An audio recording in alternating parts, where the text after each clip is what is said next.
경고를 무시해 큰 낭패를 당한 세계적 사례. 5가지 신앙적 관점. 1. 타이타니코 자만이 가져온 몰락. 타이타니코는 영국 배로 영국에서 미국으로 가는 첫 항해 중 사고를 당했습니다.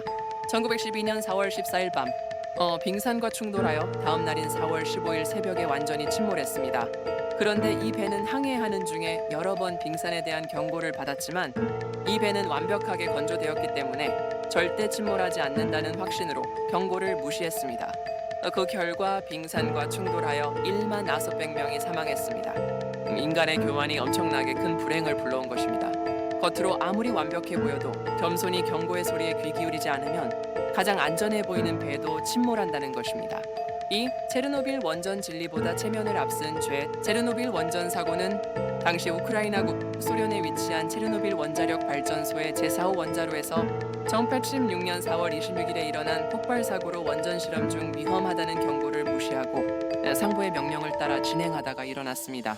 그 결과 폭발과 방사능 재앙으로 수십만 명이 피해를 입었습니다. 초기 사망자는 서로 1명이었지만 정식으로 밝혀지지 않아서 예측을 하는데 그린피스는 사망자 수가 9만 3천 명에서 2만 명으로 추정하고 과학자 모임에서는 4천 명, 2만 7천 명으로 보며 세계보건기구 WHO에서 포럼 보고서는 암 사망자가 최대 4천 명에 이를 수 있다고 밝혔습니다. 영적 원리로 보면 양심의 경고를 묵살한 결과입니다. 3. 챌린저호 폭발. 양심의 소리를 억눌렀던 조직. 챌린저호를 발사하기 전날 엔지니어가 날씨가 너무 추워 고무 패킹이 수축될 것이라 경고했지만 무시했습니다. 1986년 1월 28일 발사. 73초 만에 폭발하여 탑승했던 우주인 9명 전원이 사망했습니다. 사람의 성공 욕심이 양심의 경고를 짓밟을 때 그 결과는 비극이었습니다. 양심은 하나님이 주신 경고 장치와 같습니다. 4. 히로시마 나가사키 원폭 고집이 가져온 민족의 고통.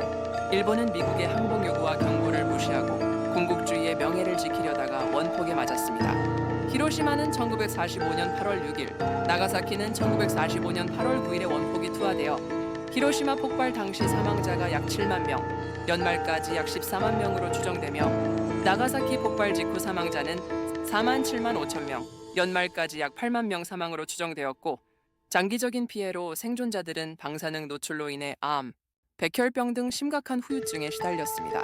두 도시에는 강제로 징용된 조선인이 많이 있었는데 그들이 많은 인명 피해를 당했습니다. 5. 콜롬비아 우주 왕복선 폭발. 무시된 작은 소리. 콜롬비아 우주선은 2003년 2월 1일에 폭발했는데 이 사고로 탑승자 7명 전원이 사망했습니다. 이 사고는 15일간의 임무를 마치고 지구로 귀환하기 위해 대기권에 재진입하던 중 공중에서 분해되었습니다.